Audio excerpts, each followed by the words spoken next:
Lastnica sodobne hiše na Dobenu blizu Ljubljane je spoznala, da je lokacija nekdanjega družinskega vikenda tako privlačna, da bi tam raje zgradila novi dom. Takšna zamenjava vloge iz počitniške hiške v pravi dom je pri nas precej pogosta. V tem primeru je s pomočjo skrbnih arhitektov nastala hiša, ki učinkovito in estetsko skladno izrablja prednosti in slabosti lege oziroma ne najbolj enostavnega terena. Družina v novem domu biva že več let in ga kljub oddaljenosti od glavnega mesta ne bi več zamenjala za življenje v urbanem okolju. Zares fantastična lokacija je ponujala in zahtevala veliko. In misija ohraniti dragocene razglede je arhitektoma narekovala nekoliko drugačno zasnovo tele hiše. Miha in Gašper, pozdravljena. Najprej me zanima, kaj je tukaj stalo, ko sta prvič videla to parcelo? Kakšen objekt je bil tukaj? Kakšna je zgodovina vsega skupaj?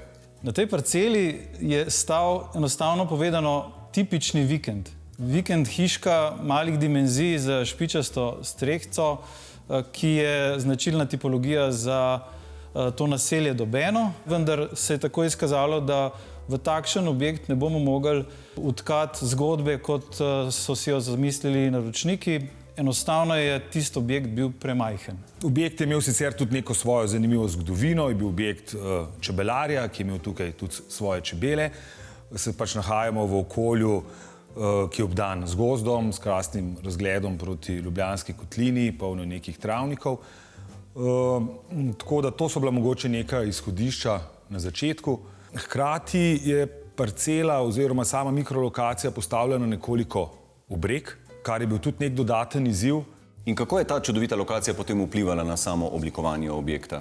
Čisto enostavno, želeli smo izkoristiti, se pravi, ta razgled, tako da smo že samo pozicijo objekta pač spravljali bolj k zahodnem robu, pa tudi parcela sama ni prav zelo velika, tako da je bilo potrebno z umestitvijo že razrešiti kar nekaj izzivov tega zemljišča.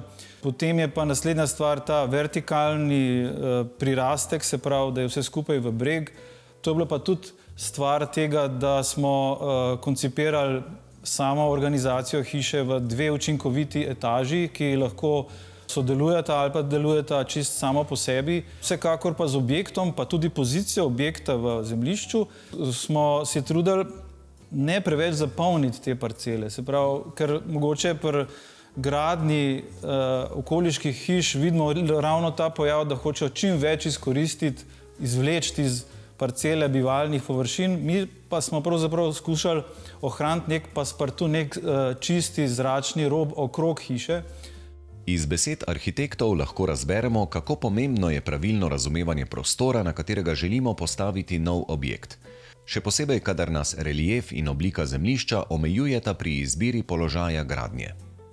Želja naročnika, investitorja je tudi ta, da hiša dobi na tem južnem oziroma vzhodnem delu odprt vrt. Vrtno površino, s travo, z veliko teraso. Ko se sprehajaš po hiši, imaš vedno občutek, da si nekje v stiku s pritličjem in zemljo. Ker tudi ta zgornji del je sicer zgornja etaža, ampak ima stik s terenom. In ko si v tej zgornji etaži, imaš v bistvu občutek, da si v pritlični hiši. Hkrati pa se to zgodi tudi z spalnimi prostori na nivoju terena, kjer imajo spalnice ta direkten vstop na vrt. In ko se giblješ po hiši oziroma kjerkoli se v tej hiši nahajaš, si v stiku s terenom. Za kakšen tip gradnje ste se potem odločili? Sigurno je tudi teren tukaj marsikaj prispeval, ker so se odločili deloma okopati. Želja naročnika je bila pravzaprav iti k trajnostni gradnji, k gradnji, ker je ambient prijeten, topel. In seveda smo zelo hitro prišli do ugotovitve, da je pravi odgovor za to montažna lesena gradnja. Seveda pa konfiguracija terena oziroma umestitev hiše v ta teren kliče po temu, da je del še vedno klasično grajen, torej armirano-betonski. To pomeni stene proti terenu, v kleti, vgrajene, talna plošča, to je vse betonsko. Nad tem imamo pa čist leseno hišo, leseno gradnjo. Umestitev hiše v teren z naklonom je vplivala tudi na razporeditev osnovnih prostorov v hiši. Hiša je dvoetažna, tlorisno je organizirana v glavni volumen hiše, zraven se pa drži, se pravi, objekt garaža. No in tam, kjer se garaža stika s hišo, je nekako organiziran tudi umeščen vhod, preko katerega pridemo, se pravi, na spodnji nivo. In v spodnjem nivoju, dajmo reči, da je to pritličje, so vsi servisni prostori, spalni prostori, intimni prostori, tudi vse garderobe so umeščene praktično pod enoramno stopnišče. Potem nas pa pot vodi preko tega stopnišča v zgornji centralni odprt prostor, dnevni prostor, kjer se nahaja to, kjer smo zdaj, se pravi sedežni kot, jedilni kot in pa kuhinja. Dodana sta še dnevni WC, mala shramba in pa izhod na severno teraso, ki je večja, hladnejša, krasna za čez poletje, in pa južni balkon za jutranjo, naprimer kavico ali pa kaj podobnega. Skratka, imamo tudi zorganizirano bivanje na več načinov in to razkošno, kakovostno bivanje. To nam omogoča ravno ta odprti prostor, ki smo ga osvobodili z vsemi servisnimi komponentami, ki so v pritličju. Ta hiša ima sigurno eno oblikovno posebnost, če jo pogledamo iz pristopne glavne strani. Namreč na fasadi je v zgornji etaži umeščeno trakasto okno, vzdolžno okno po celi dolžini sredinskega dela, ki je sestavljeno na vrhu iz poudarjenega napušča. Na spodnji strani je pa zaključeno z koritom, ki lahko ima zelenje, lahko je pa samo poudarjena horizontala. Vse skupaj ima več funkcij. Prvo je to, da v zgornjem interjerju te po celotni dolžini odprtega prostora spremlja ta glavni pogled, tako da imamo po celotnem prostoru občutek, da smo del zunanjega prostora, on je stalno prisoten. Lahko pa omejujemo pogled iz poti ceste pred hišo, po kateri se tudi veliko izletnikov na Rašico sprehaja, da se ne vidi dejansko v interjer. Kako ste pa razmišljali pri izboru barv oziroma materialov? Vse deluje zelo čisto, zelo sveže, izčiščeno. Ja, tukaj je bilo predvsem tudi želja naročnika. Je bilo dosti nekega pogovora, kako ta interjer oblikovati. Tudi to oblikovanje je šlo že v času, ko je družina živela v hiši. Se pravi, se niso vselili takoj v hišo, kjer je bilo vse že narejeno. Šlo je to po korakih. Kar je bilo mogoče tudi na nek način dobro, da so začeli počasi odkrivati, kaj je tisto, kar jim je blizu. Končni rezultat je v bistvu zelo zadržan interjer. Osrednji dnevni prostor v gornji etaži vsakogar očara s prostornostjo, ki so jo dosegli z odločitvijo, da ga ohranijo odprtega do slemena.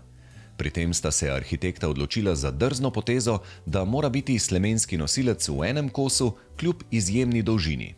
Ko smo reševali oziroma se ukvarjali s to statično zasnovo te strehe, ki se podaljša na eni strani še na eno teraso in na drugi strani na drugo manjšo teraso. Seveda je bil izziv, da v tem osrednjem prostoru ne dobimo dodatne podpore. Zahteva statika je bila, da je ta nosilec v končni dolžini nekih 17-18 metrov. Vse lepo in prav, dokler inženir Samo Cigler, s katerim smo gradili oziroma je izvajal to hišo, klical in je rekel, da ne ve, kako bo ta nosilec prispel sem gor na Dobeno. Sem rekel, zakaj pa, v čem je pa problem? Je rekel, je ovinki, cesta in z velikim tovornjakom to ne bo popolnoma enostavno. Kaj storiti?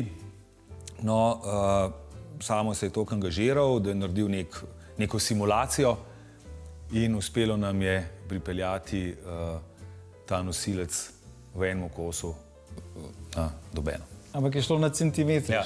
Neverjetno. Ja, Tisti, ki smo se pripeljali do te lokacije, zdaj res razmišljamo, kako 18 metrov v enem kosu pripeljati. Sem že mislil, da boste kakšen helikopter omenjali. Ja, tudi to je bila debata, ne smo rekli, lahko je helikopterski prevoz. Mogoče v nekih preteklih časih, ne vem, bi mogoče 15-20 domačinov prijelo in šlo, ampak ja, na koncu nam je uspelo to dostaviti in ta nosilec je vgrajen se zdaj v to strešno konstrukcijo. Družina torej uživa tako v prostorni notranjosti hiše, kot v zelenem okolju, bodisi na terasi ali v bližnjem gozdu. Kaj več pa bi si lahko želeli?